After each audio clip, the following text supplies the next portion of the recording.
예수님께서 마지막까지 기도하십니다. 예수님께서 제자들을 끝까지 사랑하셨는데 끝까지 사랑할 수 있었던 이유는 끝까지 기도하셨기 때문입니다. 기도하셨기 때문에 하늘의 힘을 얻을 수 있었던 것이죠. 오늘 예수님의 기도를 살펴보면 하나님의 뜻을 이루는 기도를 하십니다. 기도는 내 뜻을 이루는 것이 아니라 하나님의 뜻을 이루는 것이죠.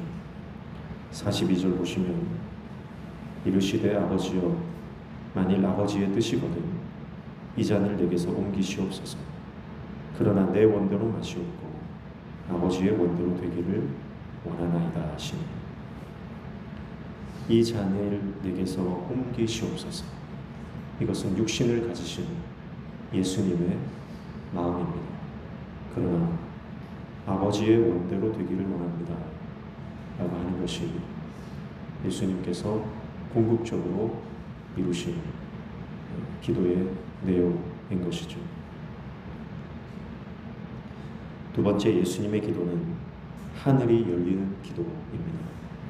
43절 보니까 천사가 하늘로부터 예수께 나타나 힘을 더하더라 그렇게 말씀하죠.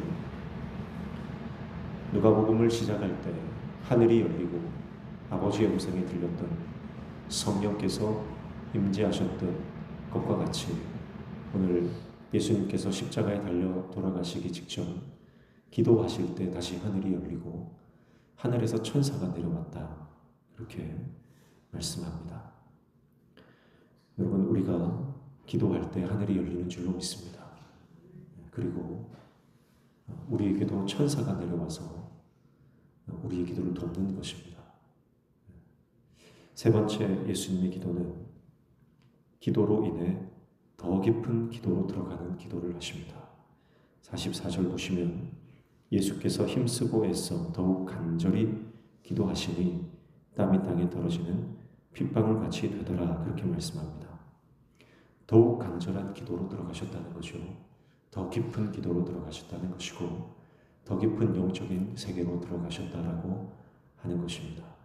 우리가 아버지의 뜻대로 원하는 기도를 하고 우리가 기도할 때 하늘이 열리는 순간 우리의 기도는 더 깊은 영적인 세계로 들어가게 되고 더욱 간절한 기도로 이어지게 되는 것입니다.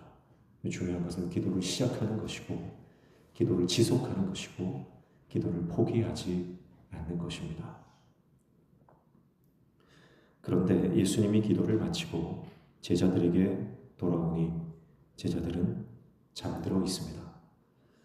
45절 보시면 기도 후에 일어나 제자들에게 가서 슬픔으로 인하여 잠든 것을 보시고 그렇게 말씀합니다.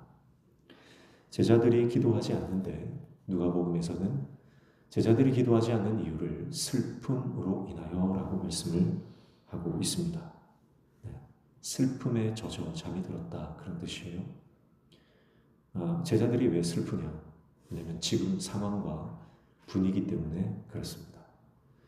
예수님께서 계속 죽음에 대해서 말씀을 하시고 제자들이 배신할 것, 떠나갈 것에 대해서 말씀을 하시고 계속 이별에 대해서 말씀을 하시잖아요. 그래서 계속 내가 가면 너희는 이렇게 해야 돼.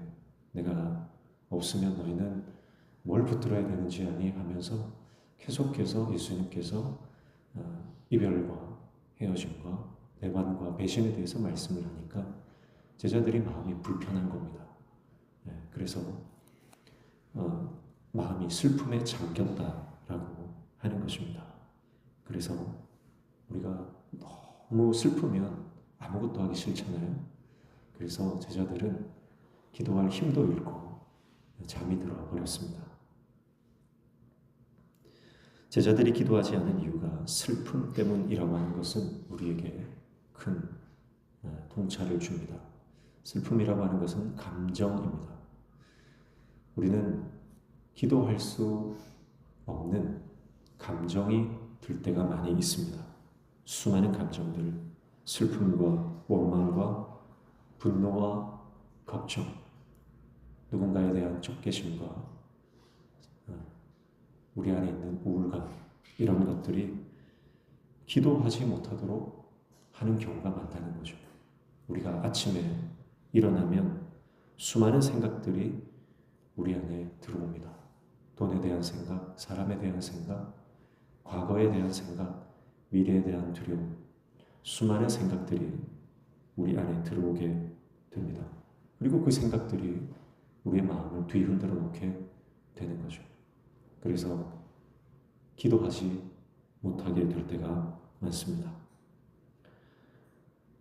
여러분, 우리가 지금 기도에 실패하는 이유가 뭘까요? 어쩌면 우리 안에 들고 있는 기분과 감정 때문이 아닌가 우리가 돌아보게 되는 것이죠. 그런데 예수님은요, 어떤 감정을 가지고 계셨을까요? 마가복음 14장 33절, 34절에 보면 이렇게 말씀하세요. 예수님께서 심히 놀라시며 슬퍼하사 심히 고민하여 죽게 되셨으니, 그렇게 말씀을 하고 있어요. 예수님도 느끼는 감정은 어떤 감정이에요? 슬픔의 감정이다. 그렇게 마가복음에서는 말씀을 하고 있습니다. 자, 그러니까 예수님도 슬퍼요. 제자들도 슬퍼요. 그런데 예수님은 슬퍼도 기도하세요.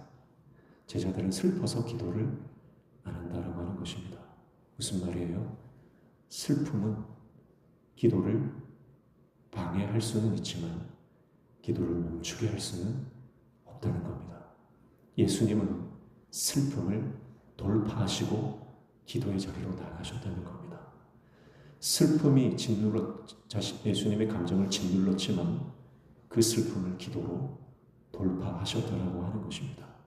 수많은 감정들이 예수님을 죽도록 만들었지만 죽을 것 같은 그 감정들 때문에 기도를 포기하시는 것이 아니라 오히려 기도의 자리에 나아가서 기도하셨다는 것을 우리는 보게 되는 것입니다. 사랑하는 성도 여러분, 제자들은 슬픔에 파묻혀 잠들었습니다. 그러나 예수님은 그 슬픔을 뚫고 기도로 승리하셨습니다. 여러분, 기도가 답인 줄로 믿습니다. 기도할 때만 능력이 일어나고 기도할 때만 역사가 일어납니다. 그래서 사단은 우리에게 수많은 감정들을 던져줍니다. 그 감정들 때문에 기도하고 싶은 마음이 사라지게 만드는 것입니다. 그러나 여러분, 기도할 마음이 생겨서 기도하는 것이 아닙니다. 슬픔이 없어서 기도하는 것이 아닙니다. 슬프지만 기도하는 것이고, 기도할 마음이 없어도 기도하는 것이고, 바빠도 기도하는 것이고, 너무너무 정신이 없어도 기도하는 것입니다. 왜냐하면 기도하면 승리하기 때문입니다. 기도하면 끝까지 사명 감당하기 때문입니다. 기도하면 끝까지 사랑할 수 있기 때문인 것입니다. 여러분, 그런데 보십시오. 더 중요한 것이 있어요. 제자들이 너무 슬퍼서 잠이 들었습니다. 영적으로 무뎌지고 영적으로 여전히 깨닫지 못해 깊은 잠에 빠져 있습니다. 예수님은 제자들을 긍휼히 여기시죠. 그러나 그럼에도 불구하고 예수님께서 뭐라고 말씀하십니까? 46절 보십시오. 같이 읽습니다. 시작. 이르시되 어찌하여 자느냐? 시험에 들지 않게 일어나 기도하라 하시니라. 아멘. 잠들어 있는 제자들을 불쌍히 여기시지만 그렇다고 잠들어 있는 것을 허용하지는 않으십니다. 일어나라, 기도해라, 그렇게 말씀하시는 거예요. 그게 예수님의 사랑입니다. 영적인 슬럼프에 빠져 있다고 그래, 그냥 그대로 있어라, 시간이 지나면 괜찮아질 거야, 그렇게 말씀하지 않으십니다. 예수님은 큰 슬픔 가운데 잠들어 있는 제자들에게 불쌍하지만 그래도 일어나 기도해야 된다 명령하고 당부하시는 것입니다. 여러분, 이 말씀이 오늘 우리에게 주시는 말씀인 줄로 믿습니다. 주님이 우리에게 말씀하십니다. 일어나 기도해라. 그래야 시험을 이길 수 있다. 그래야 유혹에 빠지지 않는다. 그래야 원수의 공격을 막아내고 승리할 수 있다. 일어나 기도하라. 깨어나 기도하라. 빈투성이가 되어도 살아라 하는 말과 같은 것입니다. 기도해야 산다는 말입니다. 기도하지 않으면 살아날 수 없다는 말입니다.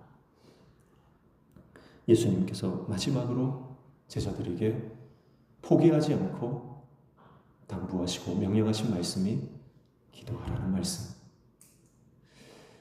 이 말씀이 아마 제자들에게는 각인이 되었을 것입니다. 그리고 예수님이 십자가 사건 이후에 부활 승천하시고 이제 제자들이 스승을 떠나보낸 후에 홀로 남았을 때에 아마 제자들은 예수님의 이 말씀이 기억이 났을 거예요. 이 자리에 있었던 베드로 보십시오.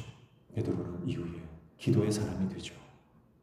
정시에 기도하러 지붕에 올라가고 수시로 기도하고 하나님의 뜻을 묻는 기도의 사람이 되는 것입니다.